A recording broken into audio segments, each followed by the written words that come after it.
Hello, everyone, and welcome to the newest episode of the Theater Enthusiast podcast. As always, I am drinking out of my hot priest mug. It says Neil on the back, which you all know by now. My hot priest candle is lit to bless our podcast. Also, to pray that Andrew Scott does come back to Broadway at some point. Anyway, I am very excited about our next guest. Please welcome Austin Highsmith. Oh, wait, hold on. There we go. Yeah, can you hear it? I can't, but I'm imagining it and it's great. Oh, well, it's very loud. It's like the Lady Gaga song, I Live for the Applause, and it's like people Yeah. crazy for you. So Zoom Austin, has a tip, like Zoom cancels noises out, even the good ones, and it bothers me. well, with Zoom, if you listen to the podcast, like on Apple or Spotify, you'll hear the yeah, and then it'll cut out really quickly, the applause. So I hope whomever I'm interviewing does hear it, but I'll be like, whoop, there you go. You got your applause. I just want to Thank you say, so much. yeah, Austin and I were talking before the podcast. I'm tired, so I'm very punchy. So for those listening, you're welcome. And Austin, I'm sorry, and you're welcome. No, I'm loving it. Thank I'm you. right there with you. Yes, we can be punchy on this podcast together, the punchy twins. Absolutely. Opening a show in 2 days, I'm like not only questioning whether or not the show is going to go well, I'm also questioning if I'm a good person at this point because I'm just that tired. So it just happens the week of opening. We all have that, like I told you, and how every time I feel like I always bring it up on the podcast, like during the panorama, which is still happening, everyone. Yes. During the height of it, I was directing a bunch of virtual readings. So I kind of, even though it was virtual, I kind of know the lead up to doing tech and figuring out scheduling and doing a tech run through with stand-ins and then doing a run through with the cast and then doing the live show. I literally just sat there and there was a tech person, but still I remember and depending on the show, sometimes we would have, more than one rehearsal and it would be over the internet, on Zoom. And so I understand, Yeah. it's a lot to put on a show. And, I know you're doing it in California at the Victory Theater, Burbank, Correct. right? Yes. Yes, I remember things. So yeah, and I mean, I'm based in New York, so theater is a big thing here. I know theater is not as big, but you guys have a pretty good theater community going on out in LA or We have California. we have an incredible theater scene out here.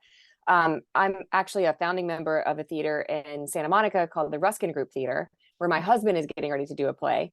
And I mean, there's a really vibrant theater scene here, actually, and a lot of it is original works, much like Homefront is. Mhm. And we just it's a town full of unemployed actors who are trying to to stay fresh and to exercise and to work on exciting material. And so we have stuff all over the place. Yeah. It's oftentimes like triple and quadruple cast because as soon as you get oh, I got a guest star on blah blah blah, I gotta go. Yeah. But that's not how it is with our play. We're very committed to our play right now and canceling everything else. But Yeah. Well, we'll get into that, but I always start my sure. podcast with, where are you from? So I am from Winston-Salem, North Carolina. If anybody listening has ever had a Krispy Kreme donut, we made it for you. Winston-Salem, right? Yes, North Carolina. I know that lyric from Light in the Piazza. I Mhm. don't I don't know if it's referring to the same one, but No, I think it is. really? Winston-Salem, that's a land of corduroy. Yeah, I sing much better than that, I promise. But yeah, no, that's lyrics in The Beauty is from Light in the Piazza.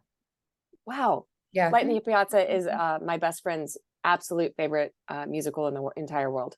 Mine too. If I ever need to have a good cry, I will put on the overture of Light in the Piazza and I will cry. Wow. And I went to the 10th anniversary concert however many years ago, and the entire second act was just blurred vision because I was crying. Everybody around me was crying. And I was walking home because I'm maybe a 10-minute walk from Lincoln Center where they have this concert.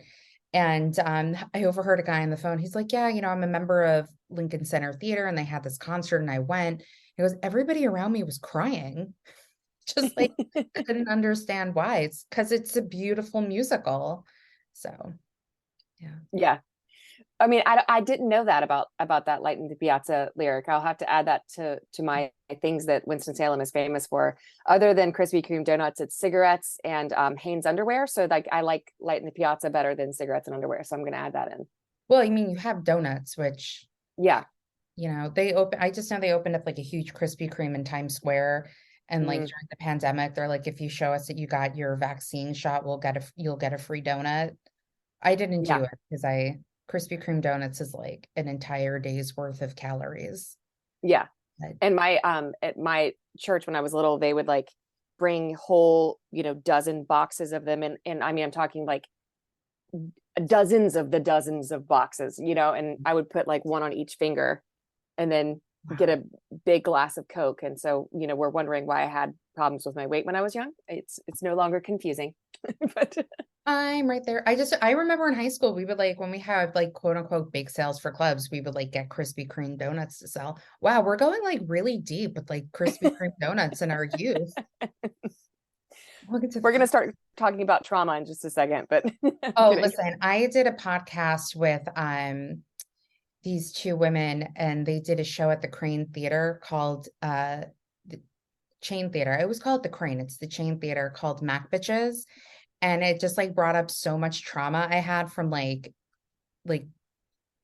college theater and like all of that stuff. And I was like, oh my God, it brought me back to that time in my life and my senior year of college, which was horrible. And I don't like talking about it because it gets me angry still. But yeah, so it happens. Like I feel like you and I could hang out and just like mm-hmm. just talk about trauma. Yeah. Well, if I ever come to California or if you ever make your way to New York with Homefront. Listen, we're hoping to move this show if the theater gods will allow. That's our ultimate goal.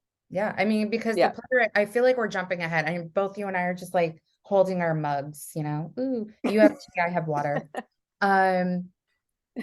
Yeah, I don't remember what I'm saying, but let's move on. So you're from Winston-Salem, North Carolina. Yes. So what got you interested in performing? And I don't know how later writing and producing have come into your life, but where did the bug start for you?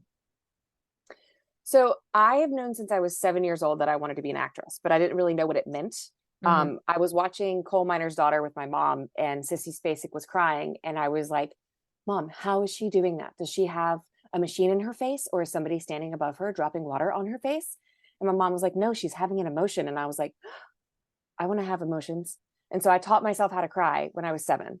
Wow. Like I would go into bed and like my mom would put me to bed and I would lay awake teaching myself how to cry. Like that was my coming out moment, was like saying, I actually have been doing this and I want to be an actress. And I didn't actually. How often did you use that though when you were a kid? Just like make yourself. Never. I never used it. I always used my forces for good, never for evil. Good. It's a good way to be kids if you're listening. But I think I finally really just knew that that's what my life path was. Sometime in the middle of college, I was a studio art and poli-sci major, so I didn't even major in theater. Yeah. And I was a lifeguard all my youth. I was always around the pool. And one of my fellow lifeguards said, I want to move to Los Angeles and be a screenwriter. And I was like, I want to move to Los Angeles and be an actor. And so we just shook on it that we were going to move out there together. And then that's when I started auditioning for plays. I did 4 that year. And then as soon as I graduated from UNC, I packed up my little Honda Accord and drove west and found a theater within the first 3 months of being here. That's the Ruskin Group Theater down in Santa Monica. And just that was it. And then writing didn't come until much later. So on Dolphin Tale 2, Cozy Zulsdorf, who's like my sister now, she's not even my best friend, she's my sister. She was like, you're really funny. I think you should do stand-up comedy. And I was like, you're crazy. And she was like, I dare you. And it's really bad when somebody dares me because I'm like, oh no, gotta do it. And so I did what I always do. And I started taking classes and learned how to do stand-up comedy, which I will never do again. I did it for like 4.5 years. And like my last stand-up show, I actually don't remember it at all. Like my brain disassociated from what was happening with my body. And I was like, okay, so this is actual trauma. Like, if you're disassociating from the experience, I don't think that you should be doing it because it's not good for you. Yeah. So I stopped doing stand-up, but it got me writing. And that's what I think that served in my life is to get my creative brain, my writing brain working.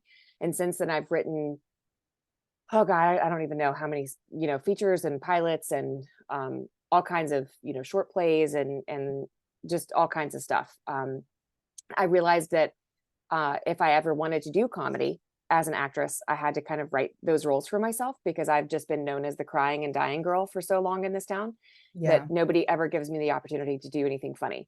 Yeah. And I do like to laugh in addition to all of the fake crying.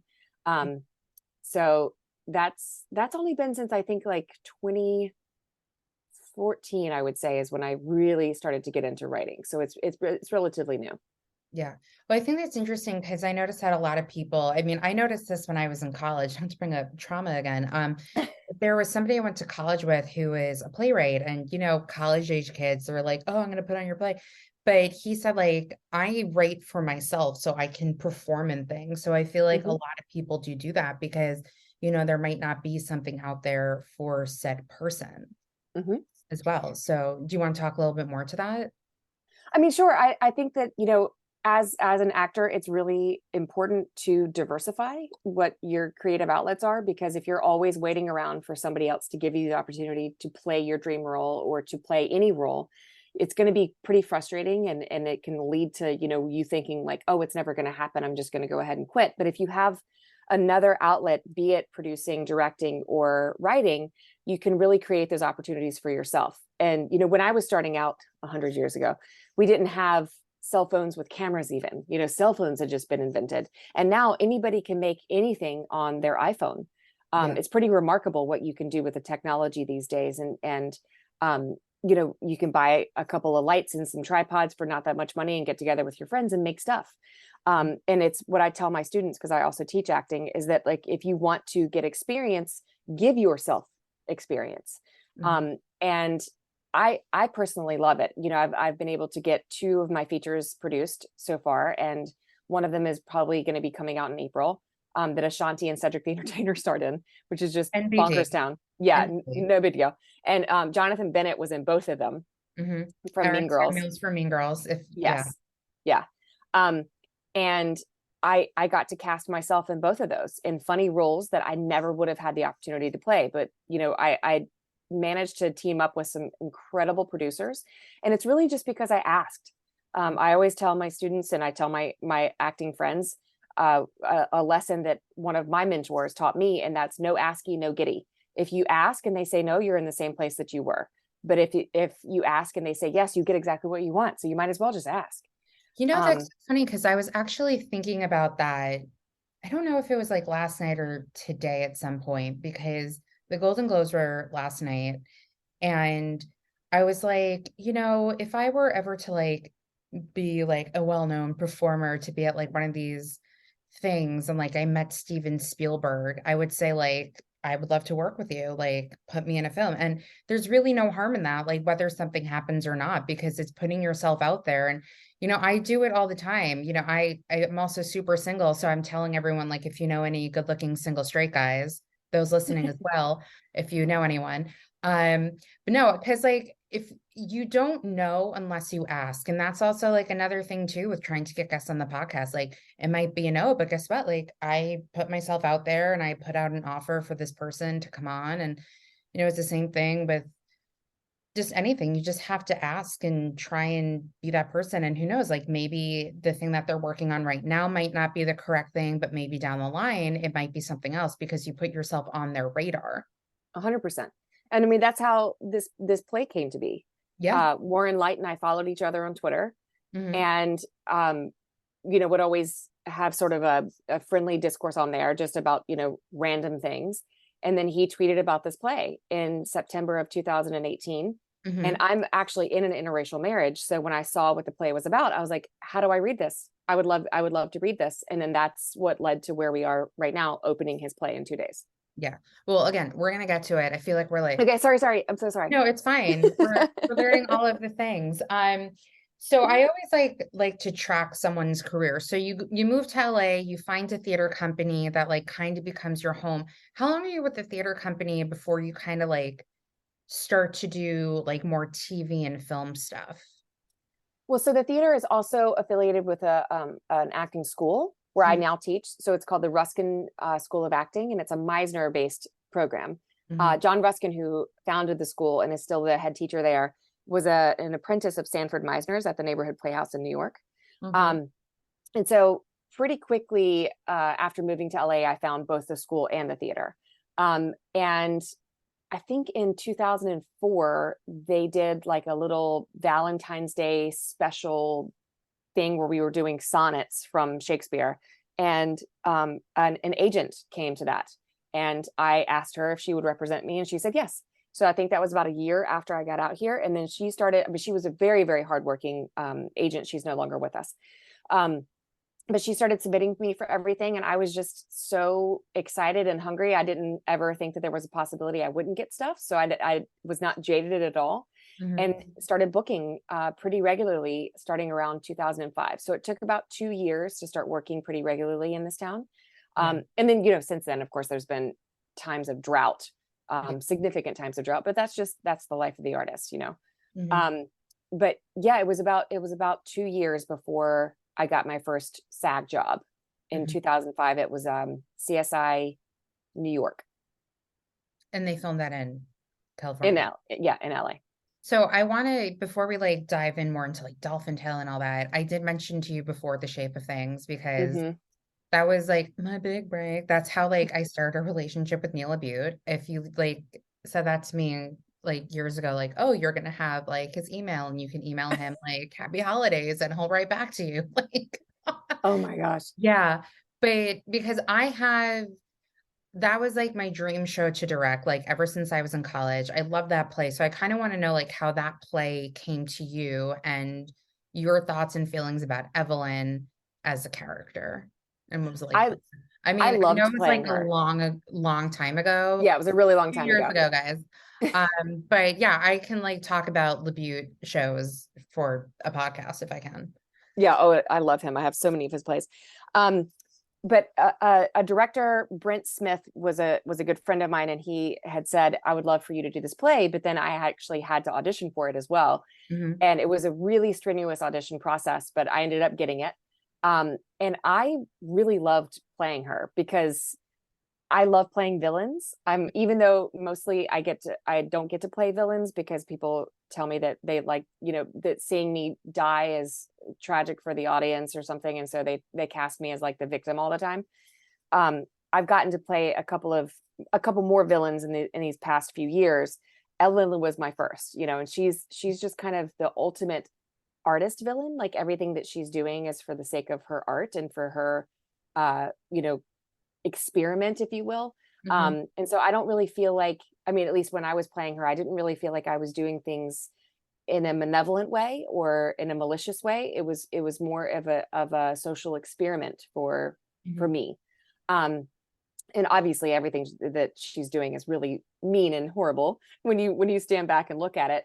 But Yeah. I had so much fun playing that role. And there were so many times, I mean, as I'm sure you've experienced, like when you're on stage and everything else disappears except for what's happening in front of you on the stage. Hmm. That was the first time that I really experienced those moments. And then I was just completely hooked. I was like, this is what I have to do with absolutely every second of the rest of my life, is figure out how to find these moments again. Like that was my drug, is those like sort of vanishing moments when you're just completely in the story and you remember nothing else. Yeah. Um, I haven't done a stage show in years, so but thank you for thinking I'm like so great that I do it all the time. Um, I was trying to remember because like when I did that virtual reading like 3 years ago, again, I apologize if I keep bringing up these virtual readings, but we did a Q&A with the cast and Neil Labute did it as well. Sorry, that was my computer charger that you just heard. And I'm trying to remember what he was saying about the character and like the idea of the show. And he was talking about how he did this movie. Now I can't remember the name of it. It was like with Aaron Eckhart and another actor, Matthew Malloy. And they were just like really like not great guys, especially like Aaron Eckhart's character. Now I can't remember it. he's so good at doing that too. Yeah, and I'm yep. Um, conversation off the podcast. Yeah, and he was saying like maybe there should be like a female equivalent to that, but like I'm probably either saying it correctly or like not saying it correctly or remembering it wrong, but I think it was something like that. And now, as soon as the podcast is over, I'm going to remember the movie that he was talking about. Okay. So while you're doing like all of this television and film spots and everything, were you still doing theater or did you Mhm. kind of, okay, you did. No, Is I've there, been doing theater forever. Yeah, yeah. Is there like a medium that you prefer? Do you prefer doing theater? Do you prefer to absolutely. doing Okay, great. I mean, if you could make a living out Mhm, here in LA doing theater, I would do it. mhm, You know, you make minimum wage, and it's absolutely impossible to live in this town making minimum wage. Um, but theater for me is that's where it is because you know mhm, I was talking to Warren Leight yesterday about this. We were doing we were on another thing, and we were talking about the differences between the three mediums. And for me, there's just nothing like theater because you have time mhm. and pretty much no other medium do you have that, especially not in television. You know, you're shooting an episode in 8 days, and a lot of the movies, a lot of the even bigger movies right now are shooting in like 12 to 18 days. You Yeah. don't have months of rehearsal. You don't have the ability to sit down with the director and you know really dive into what was it like for your character growing up, what kind of things do you think happened to them in their childhood that they regress in a certain scene, like why are they behaving this way in this scene and reacting to this character in this certain way because of maybe something that had happened in their past, that there's these like little gems within the writing that can clue you into that. But if you don't have the time to really sit and digest and break down and study the material, you're not going to find those. You know, we're still finding things even now. We open in 2 days that I'm like, oh, that's why I'm responding this way because of what happened with this guy like in the past, and then that's why I'm clinging on to this relationship now and in this in the present day, you know, in the play it is. But I just there's nothing like theater where you can just really sit and create the world and be a part of the genesis. You know, theater is an actor's medium, TV is a writer's medium, and film is a director's medium. So that's why I just absolutely love it. There's nothing like it. Yeah. So I don't mean to like hop back into your film life, but you are known for, I believe the character, what's the name? Phoebe? Phoebe, yes, Phoebe, Dolphin Tale. I will admit I did not see those movies. That's okay. You're gonna Um, see them and you're gonna cry, and then you're gonna like text me and be like, "Oh my gosh, how dare you?" yes, But I would just like I don't have your number, but I'll like DM you on Instagram and be like, still yeah, didn't watch it, but I'm watching The Office right now. Um, but yeah, so how did I mean, you also did like a movie with Harry Connick Jr., which to me I think is more important than like a dolphin. Um, yes. so how did that movie come into your life?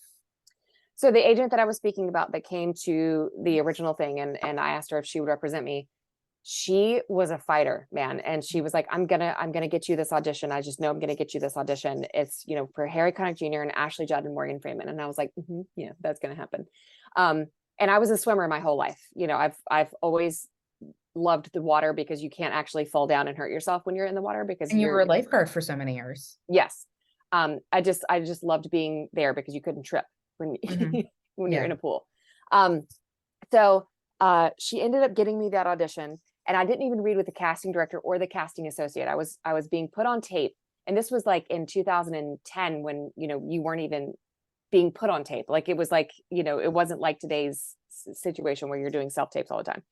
Um, the assistant put me on tape, and I remember thinking when I walked in that there was just no way I could possibly get this. A, because I really wanted it, and you just don't ever get the ones that you really really want. And then B, because I was in a tank top and like board shorts with flip flops on and my hair in a ponytail, and all the other girls were in sundresses and high heels. And I was like, oh no, I completely missed this mark. Oh, I just bombed it. I'm so disappointed in myself. And I remember going in, and the assistant said, okay, so I want to talk to you about your swimming. And I was like, my mile time is a little slow right now, but I'm really working on getting it like lower. And he just kind of looked at me, and I was like, oh, you mean can I swim? Oh yeah, yeah, I can swim. I got that. You know, and I had the whole thing like worked out. Like I'd been researching dolphin trainers for just hours and hours and hours and hours and hours on YouTube, like trying to figure out like how they move, how they stand, how they speak, how they would hold an injured animal.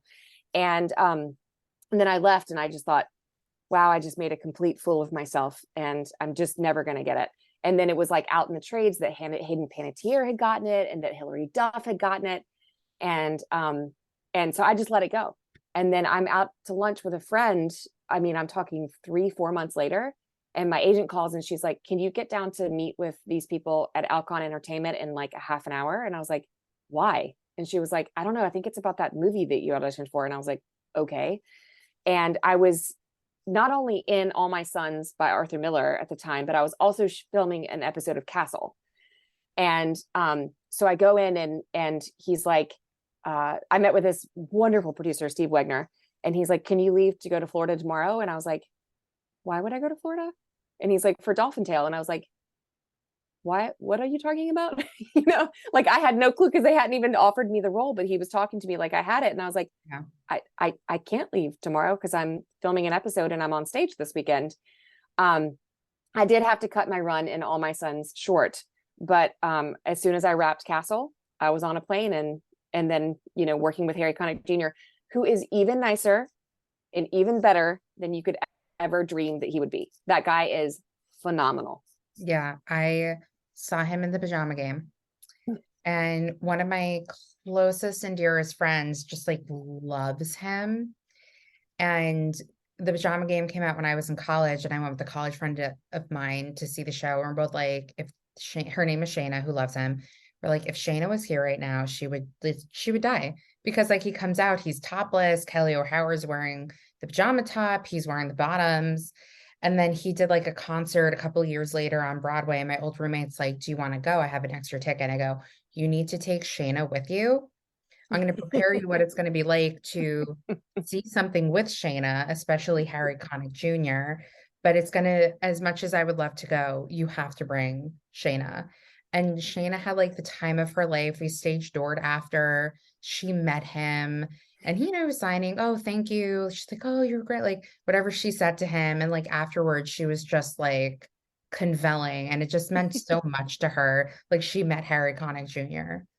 He's the greatest human being. His whole family is. I'm super close with all of his daughters, his wife. I mean, they're truly remarkable people. And Harry's shows, if you ever get a chance to go to one, they are the most fun ever. I've been to so many. He's just, he's one of the greatest performers. Again, ever. I would have gone, but I was like, I really would love to go, but you have to take this person instead, because you just need to take her. And again, I forewarned my roommate, I'm like, she's going to be singing, she's going to be swaying, she's going to hold you at some point. Like, it's going to be an experience just to experience the show with Shayna, but like, you will have a great time. So, and she just had a baby when she was pregnant. I'm like, are you going to name your kid Harry? Like, is that like after Harry Connick, or like when Harry met Sally? She goes, no, I'm not going to name him that. It's a very Italian name and an Irish last name. So it's very funny how names go together. But anyway. But he's so lovely. And he's funny. Oh my gosh, he's the funniest person. And he was a very, very snackable Daddy Warbucks. I said it. He was great in that. Oh my goodness, he was so good. And Nicole Scherzinger, hopefully I'm pronouncing her last name correctly. She was great. She was great. I really enjoyed the little girl. Yes. It was fantastic. I really enjoyed Annie Live. Like, who played Miss Hannigan? I can't even remember now. Oh, it's gonna bother me. Megan. Oh no, it was oh my God, Taraji B. Henson played. You're right. I thought she was great too. And then yes, she was great. And then Megan Hilty was And then you had Titus Burgess as Brewster. Oh, I love Titus. Oh, he was great in that. Every time I get Pinot Noir, I always sing Pinot Noir. Ode to Black Penis. Yeah. Whenever my husband and I see a upright piano, we laugh about that scene from Kimmy Schmidt when they got the piano with the bed bugs. Oh, I can't remember that.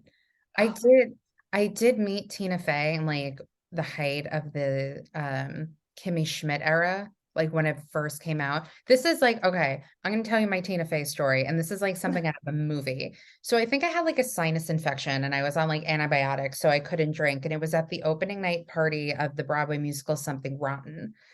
One of my best friends ushers at the theater and I told her, I'm going to be your opening night date. And I was. So it was me and her old roommate, and we're kind of like walking around. And we somehow end up talking to like Titus Burgess, and he was in this huge circle with like Tina Fey and her husband and like other people, but like they got his attention and we're talking to him, and he's in this like bright colored, like Kimmy Schmidt looking backpack, and we all got photos with him. And I said, I just wanted to say your backpack is very Kimmy Schmidt. And he goes, oh my God, I didn't think about that. You have to tell Tina. So he turns around and he goes, Tina, listen to what she just said. And in the back of my mind, I'm like, holy shit.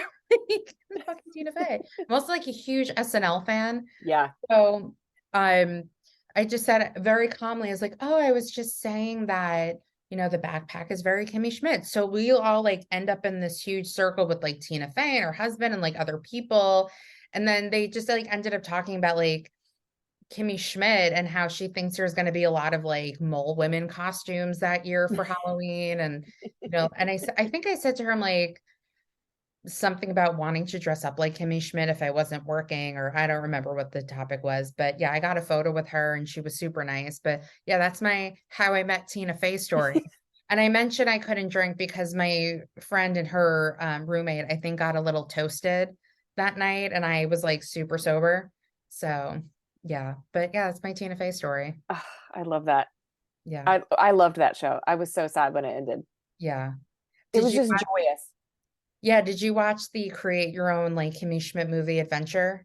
No. Yeah, it's on Netflix, where the show, it's like the series ended, but they created a movie for Netflix, and she's marrying Daniel Radcliffe, Kimmy Schmidt, like whatever.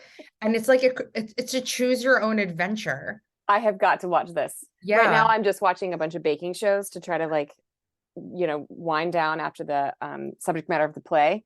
But Yeah. I'll have to watch that because that sounds like right Yeah. up my, joy alley that I Yeah. have to What stay on right baking now. shows are you watching? I just got like so excited when I heard about that.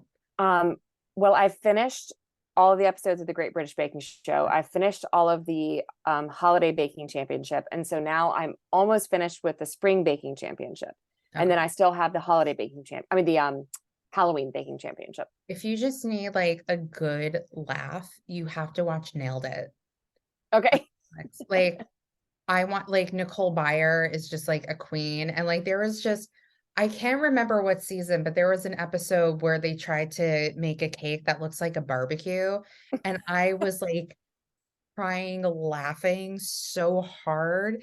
And just like, and it's funny too, because they clearly don't give these bakers like enough time to actually like bake these cakes. Right. But it's just like the reactions from the judges, like especially Nicole Byer, she's like, oh boy, like it's That's how the Great British Baking Show Kids is. oh I mean, some of them are like really talented, but mhm, then some of them you're just like, oh my yeah. gosh. You're just laughing so hard. Like there was one, this little kid who was like, um, he'd made some cake and the judges they were like, wow, this is salty. And they were like, oh, I thought I might have used salt instead of sugar. I did. You're like, oh boy, I can only imagine. Amazing. They actually do like celebrity stand up to cancer. So they have different celebrities come on and do Bake Off. And I don't know where you can watch that, but like they'll have clips on YouTube about it. And there's this one British comedian, I can't remember his name, but they're like, tell us about your cake. He's like, baked it, had a breakdown, bon appetit. Like, it's this whole like thing about his baking thing. And then I like found a clip of him talking about him like on Bake Off. He's like, that was a horrible experience. First of all, like my agent made me do it. I was completely jet lagged. You have people telling you what to do. And he's like, I didn't know what was happening. He's like, it was not a good experience for me. He's like, no, I think it was actually in one of his stand-up specials he was talking about it. It's like Oh it was my just gosh. not a good experience. But that clip always gets me where he's like, started to bake it, had a breakdown, bon appetit. And I haven't watched Dairy Girls, which is on my list, but they also competed I in, saw that one. Yeah. yeah. And Nicola, I can't pronounce her last name, who's also in Bridgerton. She was on that Bake Off episode because she's in Yes. Jury Girls. And I felt so bad because she was the one who took it like the most seriously. Yeah. In practice, and like she did the worst out of all of them. I felt so bad. I adore her. Oh, I love those shows so much. And then The Great Pottery Throwdown is my other favorite. Is that on Netflix? No, it's on, I think it's on HBO. I could be really wrong. I don't know. But I like the most of the competition series I watch is on a Netflix. I really like that show Blown Away, where it's about the glass. oh, I love that show. I love that show. And they have another one called Glow Up where it's these British Seen every season. yeah, and they're like the MUAs. I was like, Yeah, the NUAs. Were yeah, you doing a confab? yeah. Oh, Yeah. I downloaded the Instagram filters, so I have it on Instagram. Oh my Yeah, gosh. it's like Glow Up. I don't remember any of the judges' names, but Yeah, me neither. yeah, Snow Sky with the mustache and the glasses. Yeah. Ding dong, like Yeah, that. dang dong. Yeah. Yeah. And none of my friends watch it, so I have like no one to talk to about how great that show is. You can DM me. Perfect. We can talk about it. Yeah. And like, then what's up? Trying to think of like something else I'm excited about that's coming. Nothing. But you have to watch The Great Pottery Throwdown if you have HBO. I'm gonna write this down. I do. I have HBO, HBO Max. I don't have Apple TV because I refuse to just have it. But the main judge on The Great Throwdown. Yeah. Okay. The main judge, his name is Keith, and he cries over the pottery. And it's just the best thing ever. Like I did some pottery in college, so I have a little bit of experience on the wheel, and I know how absolutely difficult it is. But like no pot has ever brought me to tears. Like he would pick up this mug and he'd be like, "Oh, I'm sorry." You know, and you're like, "What?" Yeah. I don't know. It's just like the most wholesome and heartwarming and beautiful show, and everybody's so encouraging of each other. And I'm like, this is what I need in my life right now. Oh, you should also watch Making It. Oh, okay. I've got to write this down. I think they have like 3 seasons. You can watch it on Hulu. Amy Poehler and Nick Offerman are the judges, and it's about these crafters. All these like they different crafters, and they each week compete in challenges, and it's like the most wholesome, most supportive like thing. And it's just like, and the things that they create are just crazy, you know, and a lot of them are like self-made homemakers, and they're like, I can make, like, you'll have like a wood maker, you'll have somebody who only works with felt, and they'll have to create like decorations for the front of a house for like a season, and they can pick whatever season they want. It could be like Mardi Gras, it could be Christmas, it could be like Day of the Dead, and they'll have to like create something. It's really cool. I'm gonna find it. Yeah. Thank you. I think like the last competition is like they had to create something like in a shed. It's really, yeah. Well, I love how we got like so sidetracked. Like, let's talk about your career. But no, we're going to talk about like competition shows that just get us like super excited about everything. Oh, I'm fired up. I love it. Now, like, we talked about Dolphin Tale. So as I mentioned to you before the podcast, there was a second Dolphin Tale. There was Dolphin Tale 2. Again, didn't watch it, don't know what it's about. But in my research, they created a tail for the dolphin because he didn't have a fin. Okay. And then the second one, there was a mother involved. A baby dolphin. Baby dolphin. They rescued, so they rescued so it's based on a true story. Winter she was actually a baby when she stranded. In the movies, she's older, but she got her tail wrapped in a crab trap. And much like when you would, as a kid, like wrap a rubber band around your finger, and then it would start to like, lose circulation, all that kind of stuff. That's what happened to her tail. So it actually just fell off. Oh my God. And they didn't think she was going to make it because, what dolphin can live without a tail? And these prosthetic artists invented a whole tail for her. And it saved her life. She ended up passing away actually last year at 16. But Dolphin Tale 2, and here she is. I'll show you this. This is me and her on the last day of filming Dolphin Tale 2. But actually on the last day of filming Dolphin Tale 1, we were at the party, the wrap party, and the stranding team got a call that a baby dolphin was coming in. And she was the same size as Winter when Winter was rescued, and 3 years and 1 day later than Winter was rescued. And so they ended up she stayed alive. They kept her alive, and that's what the second movie is about. And it's a true story as well. Oh, well, I was telling you before that they should do a third movie because after Jennifer Coolidge won her Golden Globe, they were interviewing her and they were like, what role do you want to do? Like, what have you always wanted to play? And she said, a dolphin. And they're like, an animated or like Flipper? It's just like, yeah, something like that. Yeah. So, third movie, Dolphin Tale 3, Jennifer Coolidge as the dolphin. I love it. Yeah. I mean, imagine her and Harry Connick Jr., Morgan Freeman, Ashley Yeah, Judd. Just I'll be her like, trainer. It'll be great. yeah, I'll just like be an extra in the background, being like, didn't see the first two. Cheers. Let's do this. I think this is exactly how it's supposed to go. I agree. So with Dolphin Tale, and did you get like a little bit more notoriety because of those films? And do you think that kind of like helped get you a little bit more work, would you say? Um, yes and no. Mhm. We always think as actors like, oh, this is it. This is my break. It very rarely ever is. Most of the time, it's actually just a job. Mhm. So I always encourage my my acting students to never look at anything other than what it is in the moment, and to be really grateful for the job that it is right then.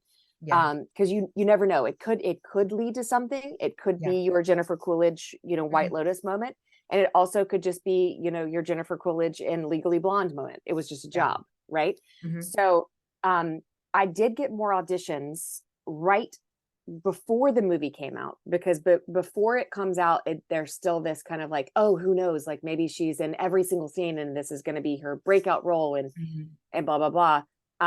So I did get a lot of auditions around that time, but then I really didn't work that much in between the first and the second movie.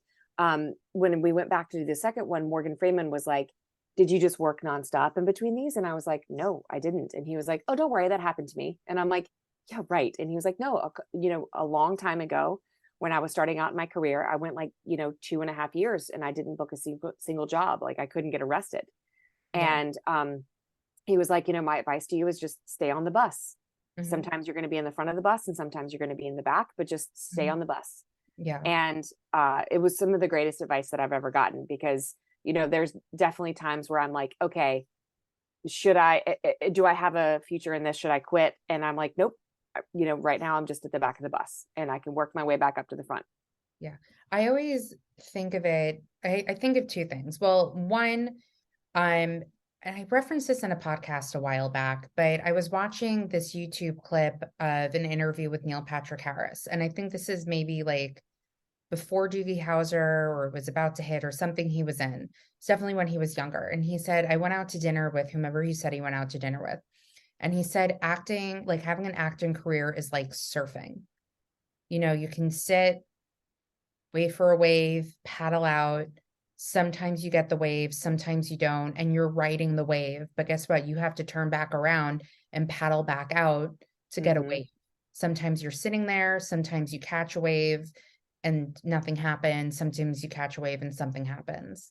Yep. And I think that's like such great advice. And like whomever is listening who wants to go into that, it's something to remember. And for me, also, I always say to myself, like, you look at all these TV shows from like when we were kids. I was a huge Dawson's Creek fan, and you kind of look Mm-hmm. at like where all of those actors' careers are now. And, I'm looking at the kids who are on Riverdale. And for me, I'm like, I don't know, like if I was one of those actors on Riverdale, like I would always just want to keep working and saving my money because who knows in like 10, 15 years from now, like I might be obsolete. And look at the actor who won the Golden Globe last night for supporting actor. He was in Indiana Jones, he was in the Goonies. Yeah. He was saying how like for all of these years, he didn't work for a while and like it was 30 very hard years. for him. Yeah. And then like this amazing thing, and he's probably gonna win the Oscar, Yeah. it kind of looks like it. So you never know. And that's also my thing too, is like, what if you even win the Oscar? Like, there was that guy who won the Oscar for what is it? That Richard Gere movie, Something Gentleman. Uh, an Officer and Gentleman. Yeah, I think he won the Oscar for it, and like you never heard from him again. Wow. Yeah. Yeah. I mean, this is a business, and you can't, I mean, it's just like going to the gym. You can't go to the gym once and be like, I worked out. Yay. Yeah. You know, it's like you've just got to keep working at it. And you know, it's a job. It's a career. You can't just stop working. I mean, and that's kind of something that's been just completely ingrained in me. Is you just always have to be creating opportunities for yourself, working really hard, making sure that you're showing up with your best work every single time, because you're only as good as your last job. Yeah. And so that's another reason that I always try to stay involved in the theater as well, because it is the best training that you can possibly ever get. Yeah. And for the film and television auditions, I'm never as good as I am when I'm doing a play, because I'm just already able to make such flexible choices. Mm-hmm. I don't have to try to like, you know, warm up into it. I'm already warm because I'm on stage so many nights a week. Now I'm going to ask this question because there's a reason for it. Do you think your theater training has helped you on film and television sets? 1000%. Mm-hmm. No question, without question, because number one, the stamina, the hours are so long. And when you're on stage and in rehearsal for, you know, 5-6 hours every single day for 6 days a week, and then you're on stage having to like recreate a performance and live that entire arc every single night and be able to nail it without having a lot of prep time, you know, that allows that translates so well to film, because then you're not having to, you know, really work yourself up into to be able to nail a moment. You're able to do it in a very short amount of time because you've already got the training that supports you being able to do those, you know, really emotional things very quickly.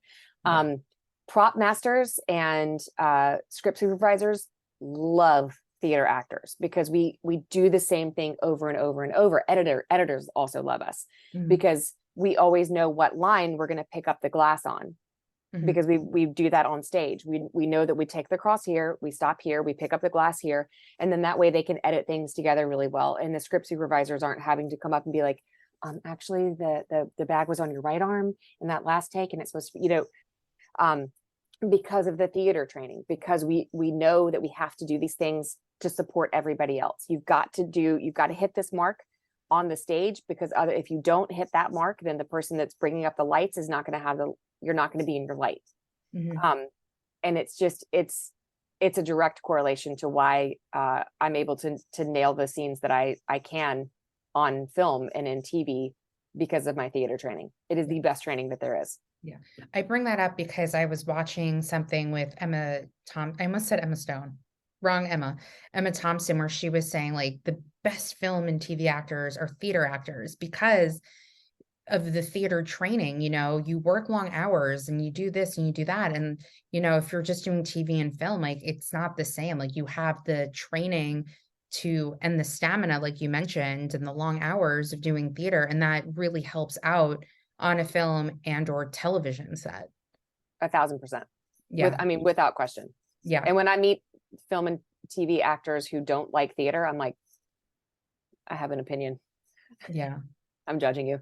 Yeah. Be like, I find it interesting too when like certain TV and film actors like do theater like on Broadway, but you also kind of forget like some of these actors do have like a huge theater background. Like when Bradley Cooper went to Broadway, he did 3 Days of Rain with Julia Roberts and Paul Rudd, but he has a theater background. Like he stayed at the Actors Studio, you know,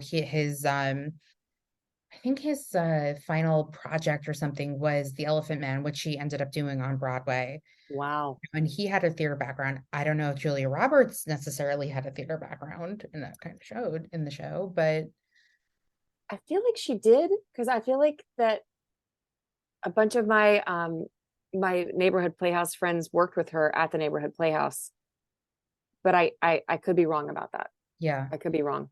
Yeah. You also forget that like Paul Rudd has a huge like theater background as well. Like he was the original Adam in The Shape of Things. Yeah. I was just find it funny where like whenever he does a stage play, it's usually like a drama. And when he does movies, it's both, but he's kind of known for like the comedies, and now he's Ant-Man. Right. He also looks the same as he did probably in Shape of Things. Probably. He doesn't. I remember the first reading we did with this like new reading company was 2 years ago, which like saddens me so much. And it was Neil Abute's Some Girls was our first reading we did. And Neil was watching, so he was commenting on YouTube, and somebody wrote about the lead actor. Wow, this actor and Paul Rudd are both ageless wonders. And I think he was saying he had like a Paul Rudd quality. No, they were saying like he had a Paul Rudd quality, and both him and Paul Rudd are ageless wonders. And I It's just true. thought that was like the funniest shit. I think It's the truth though. yeah, he I mean, doesn't. like if you look at him in Clueless and then today you're like, what Yeah, was that 3 years ago for you? And it was yeah, 30 for the rest of us. yeah, man. What's his secret? We I don't should know. find that out. Who else doesn't age either? Let's think. I don't know. I feel like there's someone else and I can't think about it right now. Michelle Yeoh doesn't age. No, she doesn't. Yeah. I don't feel like Kate Blanchett does either. Like I feel like she's looked like that. And then also in like kind of like the reverse, but the same, Willie Nelson has looked like that for like the last 50 years. Oh, that's true. Yeah. I'm a Capricorn. I'm told that we age backwards, so maybe I don't age myself. It's also makeup I'm wearing. So you said like, in between the Dolphin Tales movies, like you didn't work. So, and you have mentioned a couple of times throughout the podcast, creating stuff for yourself. So when you're not working during that time or, before you're doing home front, what have you, what do you do to keep your creative juices going or just, to keep, I'm sorry if this sounds crass, but like kind of keep money coming in or like maybe Yeah. not, or, you have a cushion, again, not my business, but if you want to say like, I babysit, but yeah. Residuals help a lot. What is that? Thank residuals. Oh, Thank God yes. for SAG-AFTRA. Yeah. But I teach acting. Oh, damn. At the Ruskin School. Mhm. And I make money wherever I can. I've been fortunate enough in the past couple of years where I've been able to sell some scripts. Mhm. So I'm writing a ton when I'm not acting. So that'll start back up next week when we're done with rehearsals at least. And so now that we're like actually formally in a show, I can start writing again because I do have a bunch of stuff due. But yeah, a lot of writing, and I have kind of everything all over the place because I've acted in everything. I've done horror and thriller and Mhm. comedy and romance and whatever. So I also write those things. Yeah. Well, I Just should mention that you also not a horror fan, so I did not watch it. Again, I'm it's okay. sorry. You were on the Scream TV show Yes, as the teacher whose name I cannot remember. Miss Lang. Thank It was basically like the Courtney Cox, Gail Weathers Oh, okay. role, but in the television series. Mhm. And during filming of that season, I got married, and so I had to be written out of a couple of episodes. So I was really worried that they were going to kill me. So I sent the writers "Don't kill me" cupcakes. But I actually got to fight Ghostface, and so then my character was like in the hospital because he threw me off a stairwell. But it was really fun, and the fans loved it because they were like, she's the only one who's ever fought back, like everybody else just kind of like stands there and dies. Yeah. But I got to like give him like a roundhouse kick and push him and fight him.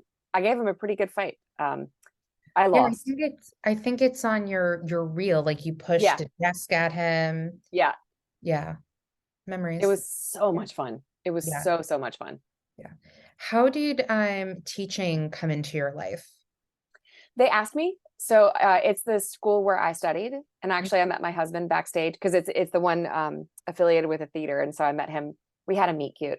It's we're that That's all couple. I want. I just want to meet cute at the Metropolitan Museum of Art with someone who I'm also physically attracted to. Like, I don't think I'm asking for a lot. I don't either. It's Thank gonna you. happen. I hope Yeah, so. From your lips I to see like this. Cupid's ears. But they asked me, the head teachers there said, I think that you would be a good teacher.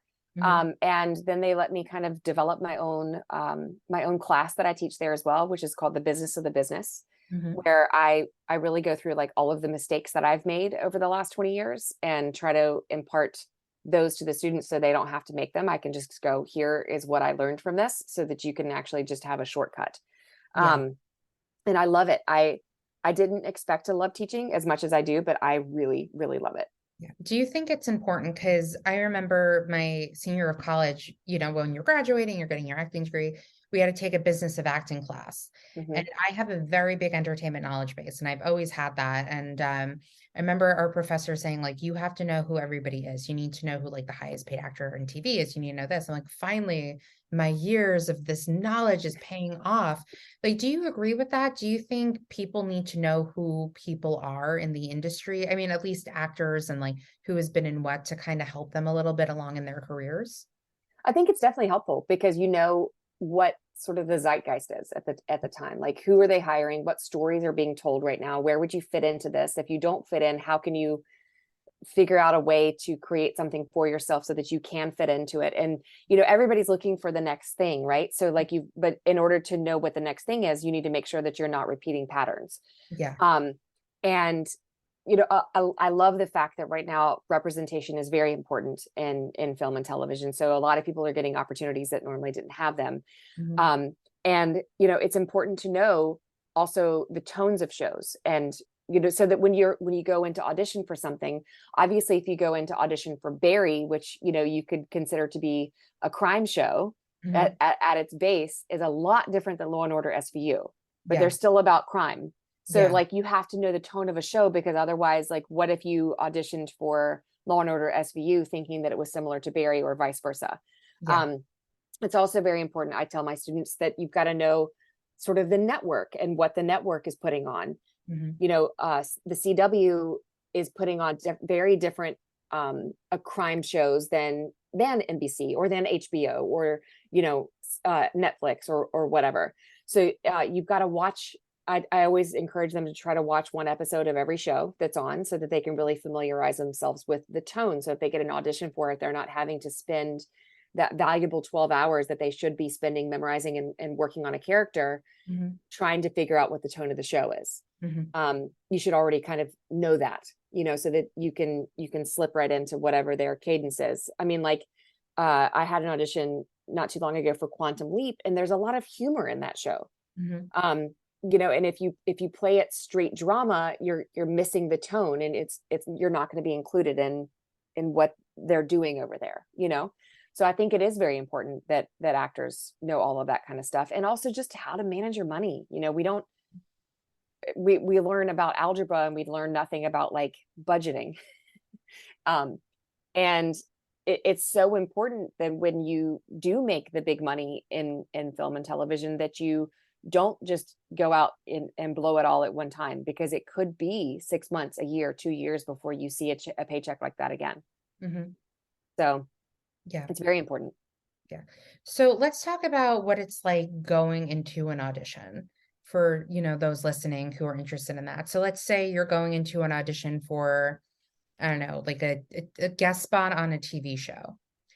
How would one go about, like, it's important to have their lines memorized. Do they need the paper in their hand?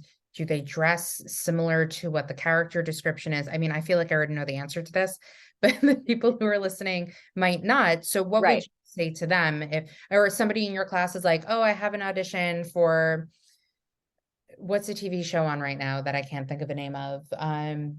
Like Riverdale. I love how I Right. keep going back to Riverdale. I don't even watch it. Or, you know, I have an audition Right. for something. Like, what would Right. you say to them, how to prepare for it?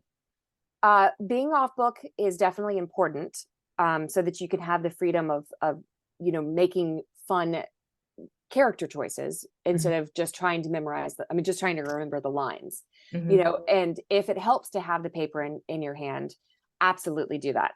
Mhm. I have a hard time holding the paper in my hand because I start to wave it around for some reason. I don't even know why. That's something that my hands try to do.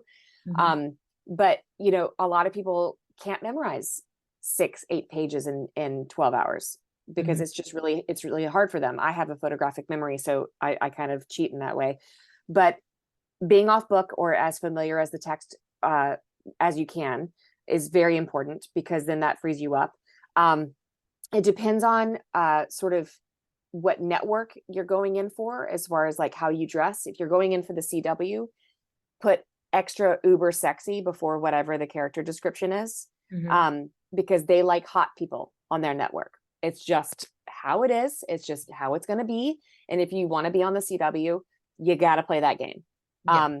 And also, if you're going in for a series regular, you've got to think about being the person that they're going to put on the billboard. It's very important that you dress to like, market the show, even in that first audition. Because that's how they're going to be selling it. If your face is up on that billboard, they don't want you to look like, you just fell in a puddle. Yeah.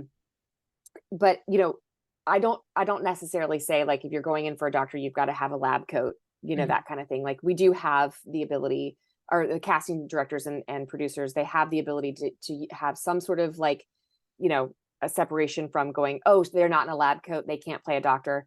Yeah. But do you dress professionally? It is important to feel like the character.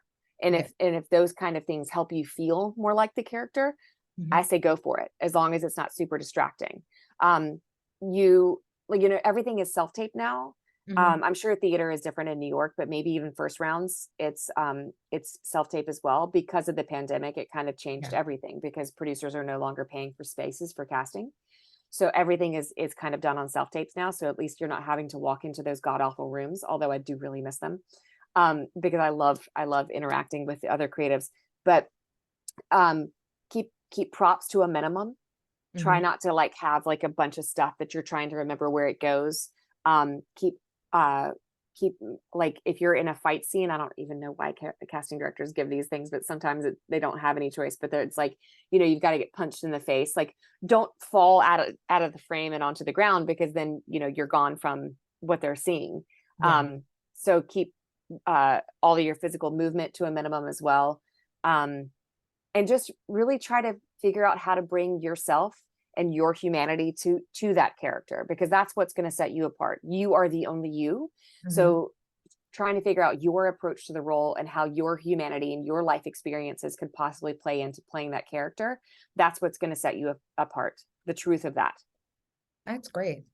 Thank you. If I had course. my applause out. Yeah, that was great. So, so you said you did stand-up comedy because somebody dared you, but you did it for 4.5 years. Did you enjoy doing it? Was it just like a different way to express your creativity? I don't know why I continued to do it, to be honest, because it was never really fun. I always was absolutely god awful terrified backstage. Like, I would stand backstage and they were getting ready to announce my name, and I would go, I am Beyonce. I am Beyonce. I am Beyonce. Okay, let's go. And then I would open the curtain and come out. Yeah, exactly. Because like, when I learned that she did that, I was like, oh, okay, then I'm fine. But yeah, it was never that much fun, but I did enjoy it when people laughed. They always did laugh, except for one show in Florida where it completely bombed and I had to write all new material for the next night. And I was just like, I was a wreck. But yeah, I don't ever get to really be funny in this industry. So that was a lot of fun. Yeah. And I really did it to prove something to kind of myself and those around me, that like, hey, I can be funny. Yeah. But no, I wouldn't say it was fun. I don't know why I did it for so long. Yeah. I have a younger sister who was in Chicago for college and graduate school, and she discovered Second City, and she did stand up once. And I think maybe she's done it again since, but I think I'm hilarious. And I've actually been told like, oh, do you do stand up? I was like, no, I don't. Like, I don't have the confidence to go up and do stand up. I'm just funnier like in life. I'm not good with like writing material and like going up on stage. And, I've hosted like 2 different concerts that like I've produced with other people, and I'm hosting, and I'm like, all right, because nobody thinks this joke is funny, welcome this person to the stage. Right. So yeah, I think that wouldn't work for me. So I like kudos to like anybody who does it and like goes up there. And so like another applause that moment for you. Thank you. Of course. So let's talk a little bit more about writing. So I'm trying to remember what you said, because I feel like it was so long ago, but it really wasn't. You were saying that, well, tell me what you were saying about it. That way I don't have to try to remember it. Well, stand-up got me into writing. Oh, okay. And then it gave me like a bunch of the stand-up jokes that I had written gave me ideas for shows or for movies or something like that. So I did what I always do, and I took classes. I took writing classes for sitcom. I took writing classes for drama. I took writing classes for features. I read a lot of books. I still have, all of my writing books. They're all right around me right here on my desk. You just can't see them. They're over here. And I did as much research and tried to familiarize myself as much as I could with how to structure these different, mediums, be it a sitcom pilot or a feature or a drama pilot, because, you know, there's all kinds of people that are like, oh, structure doesn't matter, but you notice intrinsically, like when you're watching something and you're like, wow, this is moving really slow. It's because they haven't gotten to the beats that they're supposed to, because we're just used to it. So you have to get really good at using the structure that has been done before and proven to work, and then you can try to break the rules. But I just found that I had all of these stories that I wanted to tell, and I originally had thought that they were stories that I wanted to tell as an actor, but now I find that some of them are actor stories and some of them are writer stories. But I want to get them out. Like, I feel like that's why I'm here on this planet, is to be a part of telling stories. And also, my favorite thing about writing is that it provides so many other jobs for like other creatives. Like when I was down on the set of The Plus One, which I co-wrote, which has Ashanti and Cedric the Entertainer, I was sitting like looking around and I'm like, over 100 people are sitting here today doing what they love and what they wanted to do because I sat in front of a computer and wrote some words. And I just think that there's kind of nothing better in this world than having that ability to give other people the chance to do their dream too. That's amazing. Thanks. That's wonderful. I just feel like, well, goodbye everyone. No. So have you directed? Because you mentioned directing. No, not your thing. No. People constantly are trying to get me to direct, and I'm like, nope, nope. I mean, like, maybe you could direct a play. I've directed short plays, and I always just think that everyone's going to die and it's going to be my fault. I don't have that bug. I like producing and writing and acting, and the directing can go somewhere else. You know what? If you ever do a short play and you're in New York, I will direct it for you. Thank you. I'm also like really good at casting. I'll cast it for you. Excellent. Perfect. So, how did producing come about for you? I love helping create the worlds. So, I started very early on producing in theater.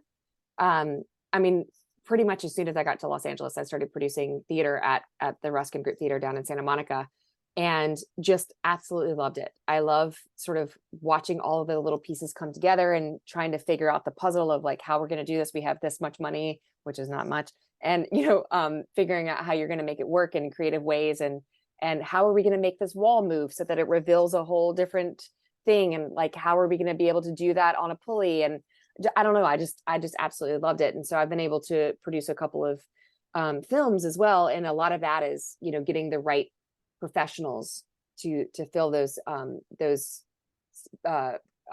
players. And with film and TV, I haven't produced any TV yet, but with film and TV, the most important things I think are your hair person, because hair takes forever no matter what you're doing. So if you've got a lot of hair changes, you gotta have somebody who knows what they're doing and knows how to do it fast. And then the lighting, hair and lighting are like the two time sucks, I find. So we always got like really great people for those positions, and then everything else kind of fell into place. Very cool. So you also a couple of years ago wrote a children's book called The Miracle Tree. Why don't you tell the people at home a little bit about that while I try to replug my computer charger in?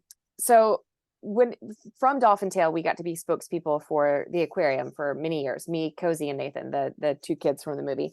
And we would often do children's hospital visits because a lot of kids that were going through whatever kind of struggle, they really responded to Dolphin Tale. And when we were on our last room one time, I walked in and it was like looking at a picture of myself when I was 2.5 years old. I looked at this little girl and I said to her mom, I said, oh, does she have post-orbital cellulitis? And the mom was like, are you a doctor? And I was like, no, I'm an actor. And she's like, how do you know what my daughter has? And I'm like, oh, I had it. And she was like, what? And I said, yeah, right here, this scar right here, that's from this, the two surgeries that I had. because of it.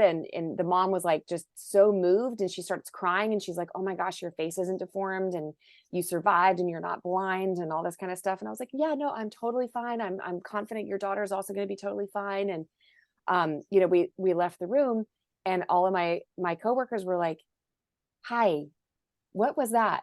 And I was like, oh, it's just this crazy thing that I had when I was 2 years old and I almost died. And then my dad prayed in front of the Christmas tree, and then I lived. And they were like, okay, what? And I realized that kind of the experience that I had when I was 2.5 years old was much more remarkable than I thought it was, because it was just my life. You know, you just don't ever realize when you're in the middle of it that it's actually something that other people might be touched by. And so what happened was, when I was 2.5 years old, I woke up from the babysitter, and my eye was like swollen, like it had a grapefruit behind it, and it was purple and black.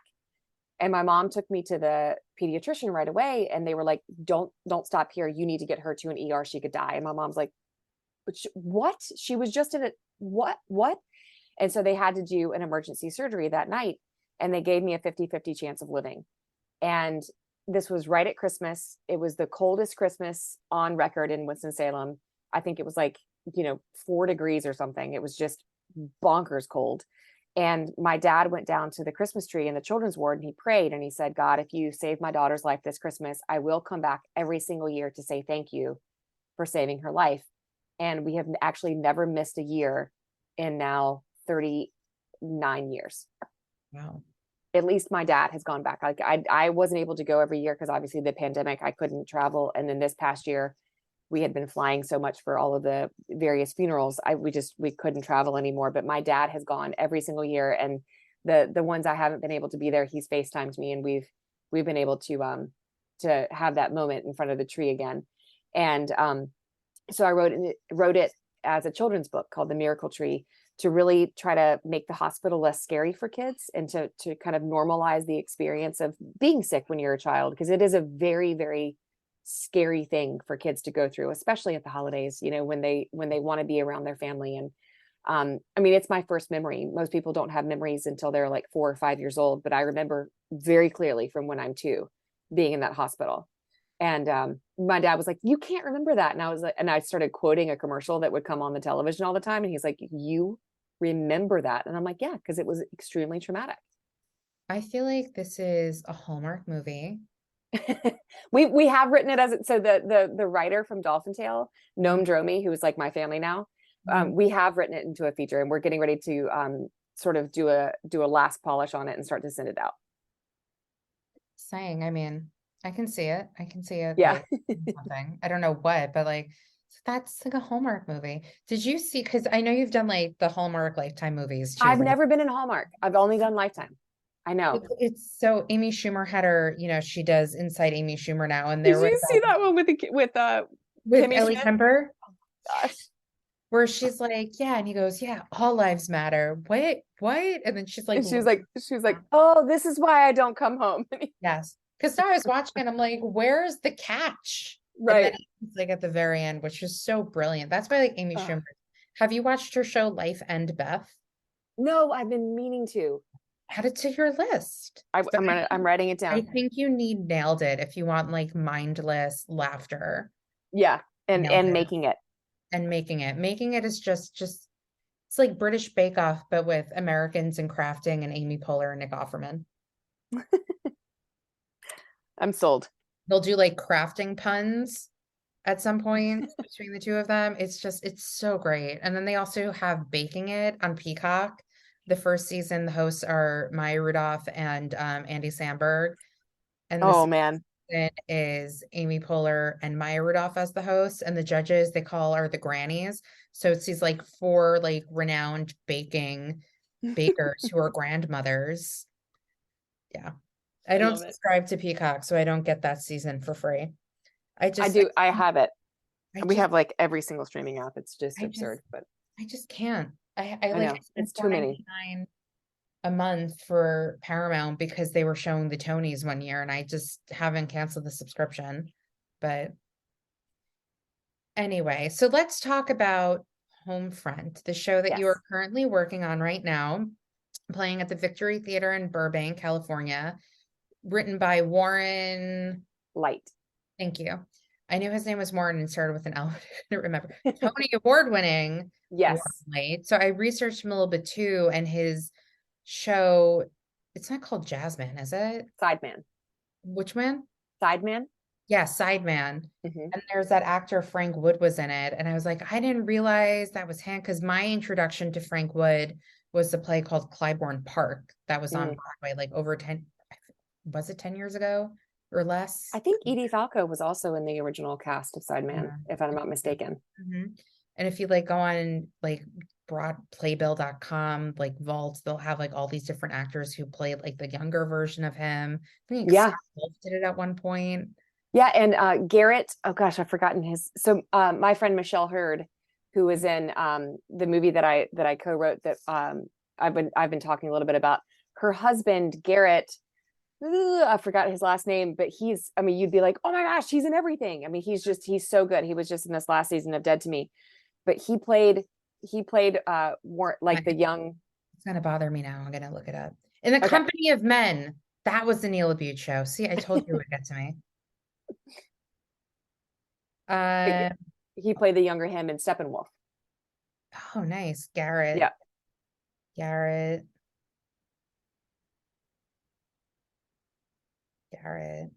did. Hold on. Talk amongst yourself, guys. I just wrote Garrett dead to me. Oh yeah, Garrett Dillahunt. Yeah. Yeah, I've seen him in things. A million things. Yeah, millions. Now I can't think of anything that he's been in, but I know that he's Where been the Crawdads Sing. Oh yeah. Yeah. I don't love Taylor Swift. And I know that's like controversial, but I'm gonna be like so mad if she gets nominated for an Oscar. Taylor Swift? Song. Yeah, for like best original song for that song. Oh.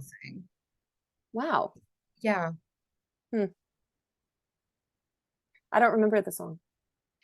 It's fine. Honestly, Tim, and I like I said to my friend after the movie, I was like, I don't mean to be like an ass because I don't like her, but I feel like that song is something off of like the first Hunger Games movie soundtrack. I did love that movie though. I thought it was really good.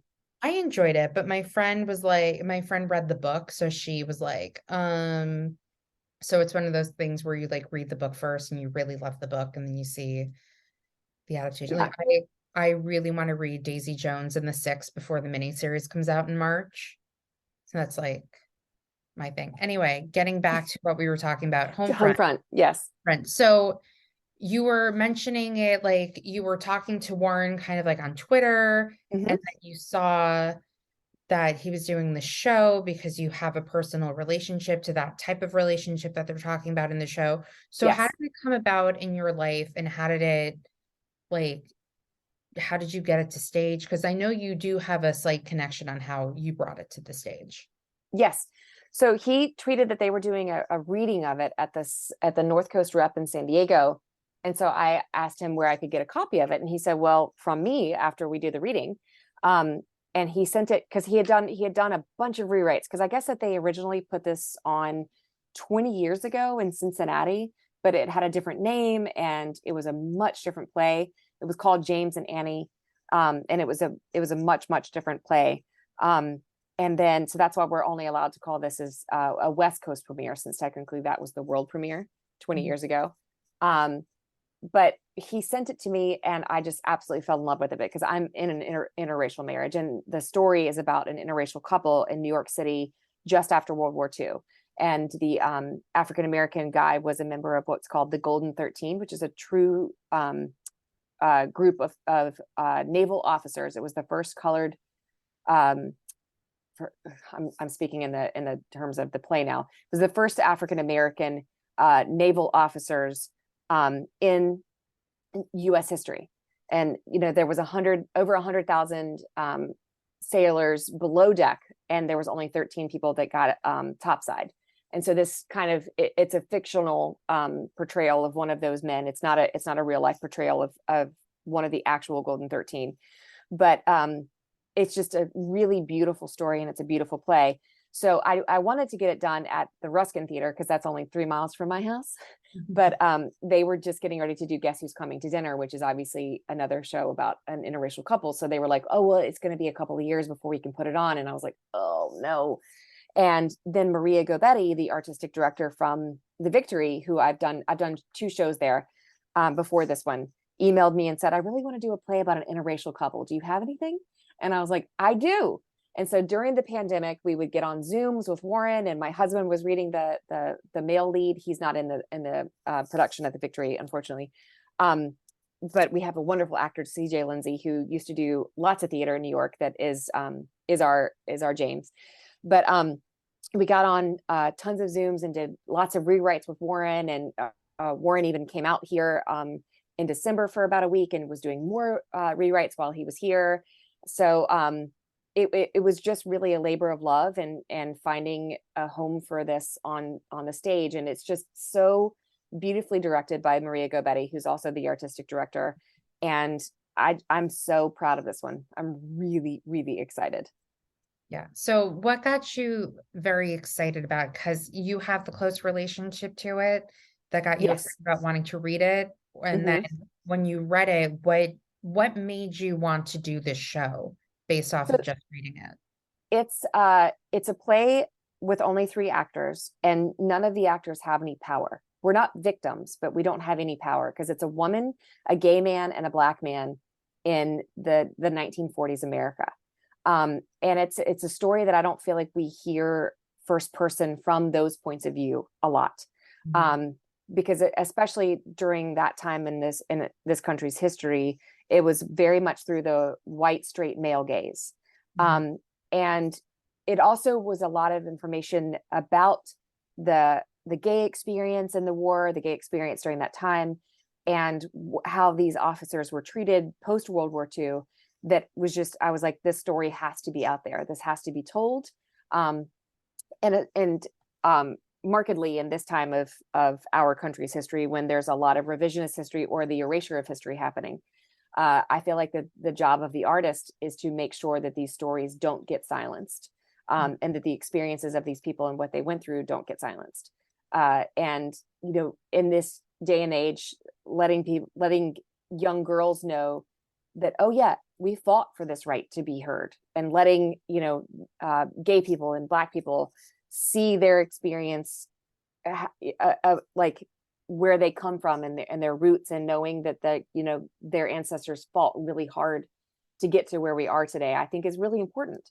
In an age when books are being banned and so on and so forth, I feel like that this story is really, it's an important one. And just everything that these characters go through. My character, I believe, has and I haven't ever really talked about this with Warren, but I've really figured out that some clues in the text make me think that she has bipolar.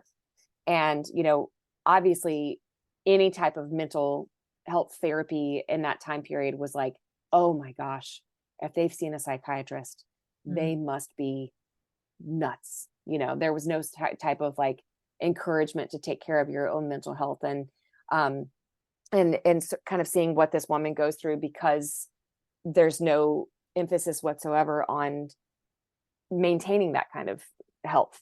um I just feel like that there's a lot in this show that people can walk away from going, wow, I never saw it that way, I never knew about that, and how far we've come, yet how far we still have to go. Yeah.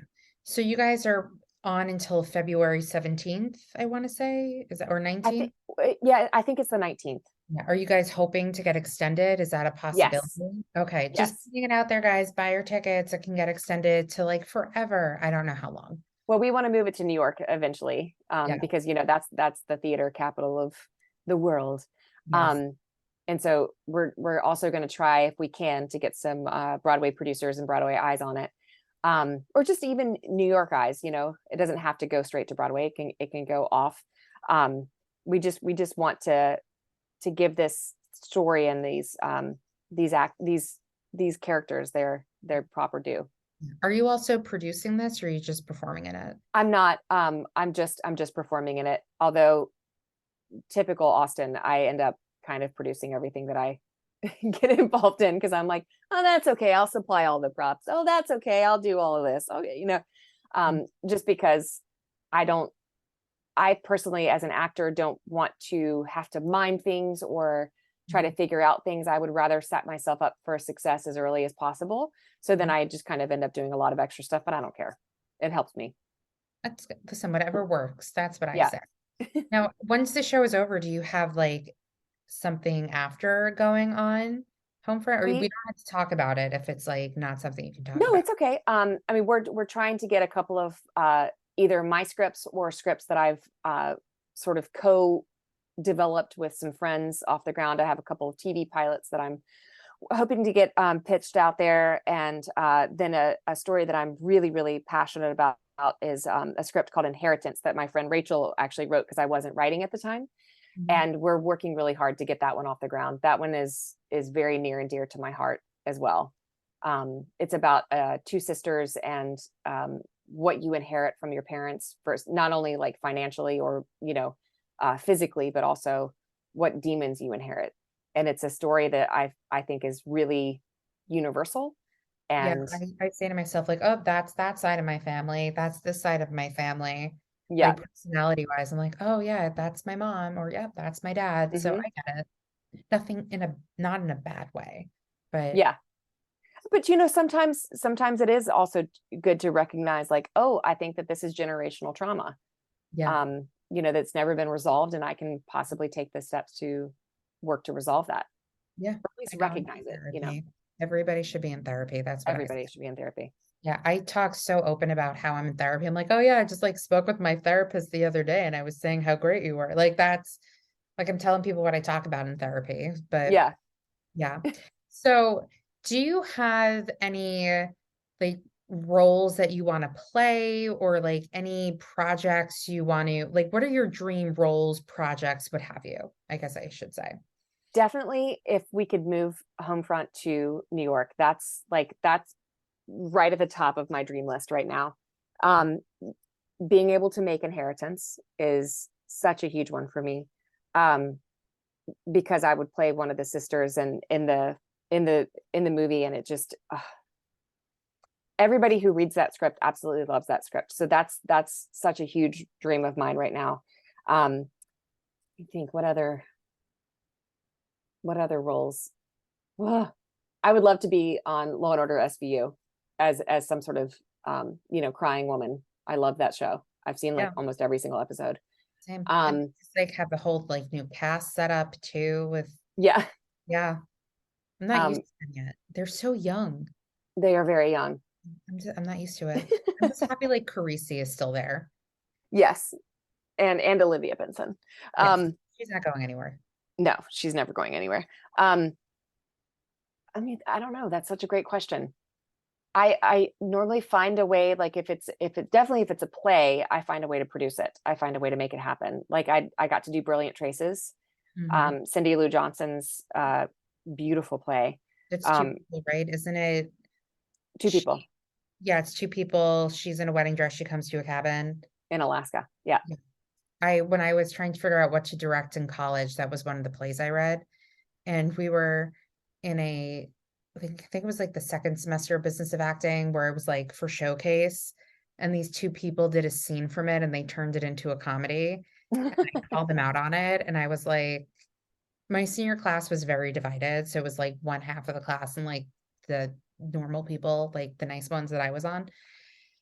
And I called them out on it. And I said, like, I read this play. It's not a At comedy. all. Yeah. And because like that's the thing too, because the business of acting teacher is like, she's right. You can't perform something that's a well-known piece and totally change it. Yeah. Like if you have something like Brilliance Traces and people have read it and you turn it into a comedy, like you can't do that. Yeah. Yeah. That was such a dream of mine, and I got tired of waiting for somebody else to produce it, so I did it Yeah. at my theater, and it's one of the things I'm most proud of in my entire life.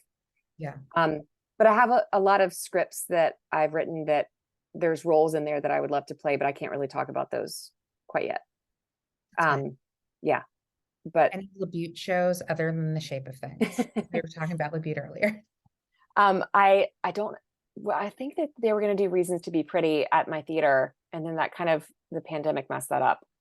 Actually, he gave us the okay to do all three of his Oh show, wow. three of the Reasons trilogy, and we used the same cast for each uh play, Oh, which was that's amazing. cool.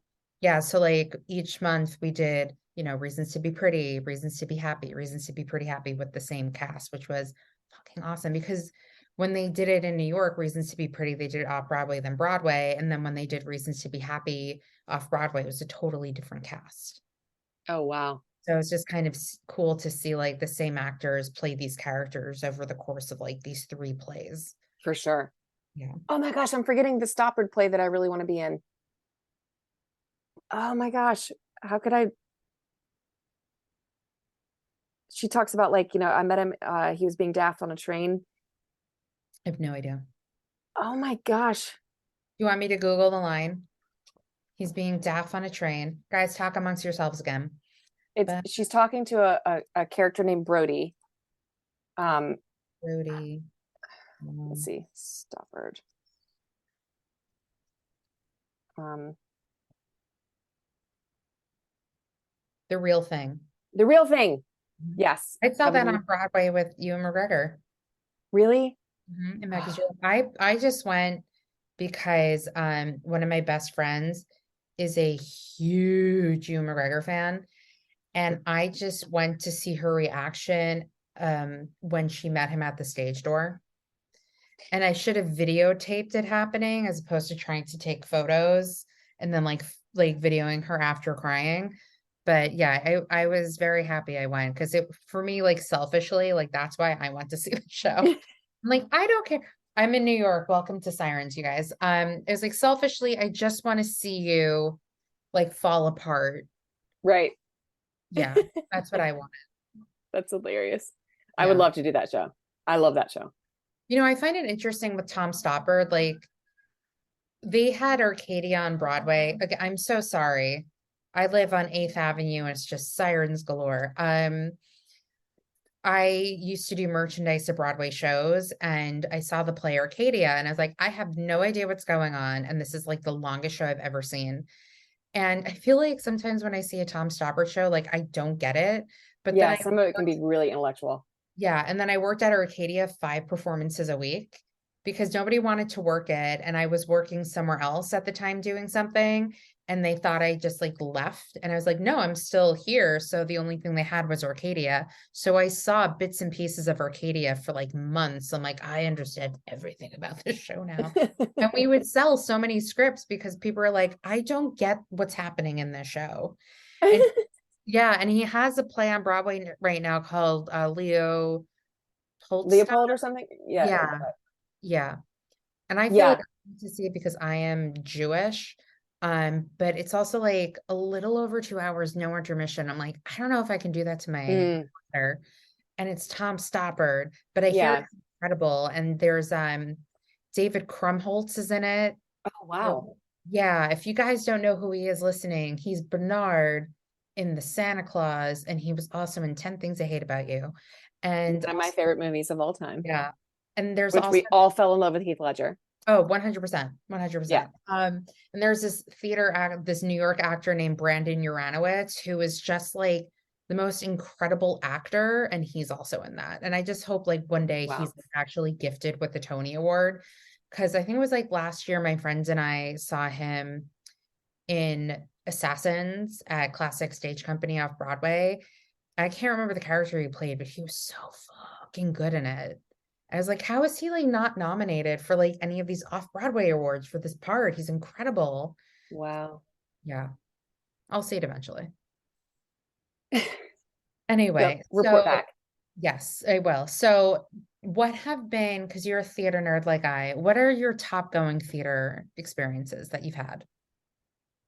So you definitely have never heard of the one that really changed my life. It was a one-woman show called Caterpillar Soup. Okay. And it was about a professional dancer who went, and it's a true story because it's told by the dancer, but she went hiking with her boyfriend up in Malibu State Park and climbed a tree and was like asking him to take a picture of her, and she leaned against one of the branches of the tree that she had climbed, and it was rotten underneath, but she couldn't see. So when she leaned against it, the tree broke and she fell about 20 feet, and her lower half of her body snapped over her head and back down, and she was paralyzed instantly from the waist down. And it's a play about what that whole experience is like and what her life is like now. And it was one of the most moving pieces of theater. I mean, I think I saw it 13 times. Like, it was, I just couldn't go enough. I mean, to the point where like I literally have like caterpillar butterfly quotes like all over, I've got butterflies. Like, I mean, it's just like I'm surrounded by it. I'm gonna write this to look it up. It's like Austin giving me advice on what to watch and what to read. But it just I don't know, I don't even know if she ever printed it or anything, but it was one of the most profound experiences in my entire life, that one woman show. The actress's name is oh god, I forgot her last name. I'm the worst right now. How many She also talked to I was like, how many times have I done that in this interview? It's fine. She talked about in the play, this old ancient proverb where a mother is trying to deal with the loss of her child, and so she goes to like a wise man, and I'm going to butcher this whole parable, but he says something about like, if you can fold 10,000 cranes, then after you fold that 10,000th crane, you'll have the answer that you're looking for. And so she finished folding the 10,000 cranes, and she went back to him, and he said, the fact that you have the ability to sit and do that and the patience to go through that proves that you can get through this time. You actually didn't need me. You found it within yourself. And while she's telling that parable at the end of the thing, because it all ties into her paralysis in her life now, and the patience to just go through this new experience and to deal with it, she's folding a paper crane. And then she hands them out, and I still have the paper crane that I got. Like, she hands them out to a couple audience members, and like, I got one, and I still have it like in my living room. Like, that's how profound that show impacted me. God, I've seen so much great theater. Personally, Brilliant Traces was my favorite moment on stage. I mean, that was what I'm most proud of. I think Homefront's going to take it over, though, if I can put that out there into the wind. I saw Rob Morrow do Death of a Salesman a couple years ago. That was phenomenal. That man is amazing. He is an amazing stage actor. God, it's a great question. And now I feel like I haven't seen any theater in my entire life. I'm sorry. You'll like get back to me, and then like next podcast, be like, guys, yeah, Austin got back to me about her list. This is what it is. And you're welcome. Yeah. Okay. So is there anything else, any other shows that you can think of that you no? Okay, cool. All right, now I'm going to ask the Inside the Actor Studio questions. Are you ready? I'm ready. What is your favorite word? My favorite word?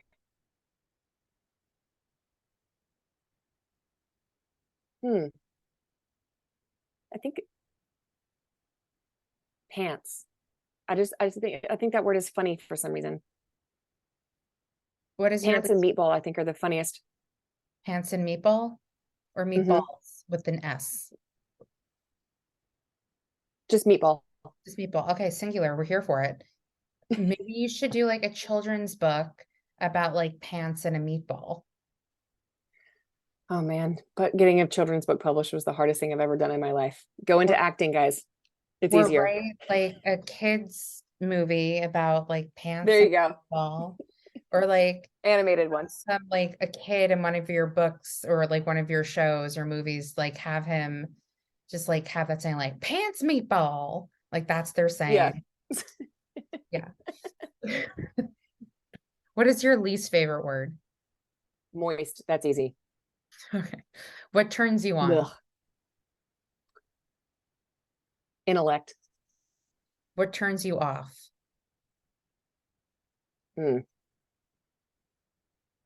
Arrogance. What is your favorite curse word? Shit. What sound or noise do you love? Mm-mm. Hmm. Oh, it's gonna make me cry. My mom laughing at something silly my dad has done. Okay, we move on. What sound or noise do you hate? Oh, like low beeping. What profession other than yours would you like to attempt? Oh, uh, probably something like a negotiator at the UN. Hmm. What profession would you not like to do? Mm, nurse. And finally, as Mr. Lipton used to say, if heaven exists, what would you like to hear God say when you arrive at the pearly gates? They're all here waiting for you. And then he would say, here are your students. I I don't know if you've ever watched Inside the Actors Studio, but did, yeah. yeah. Did you ever see, I'm gonna like do a shameless plug. Did you ever see the Matt Damon episode? I didn't.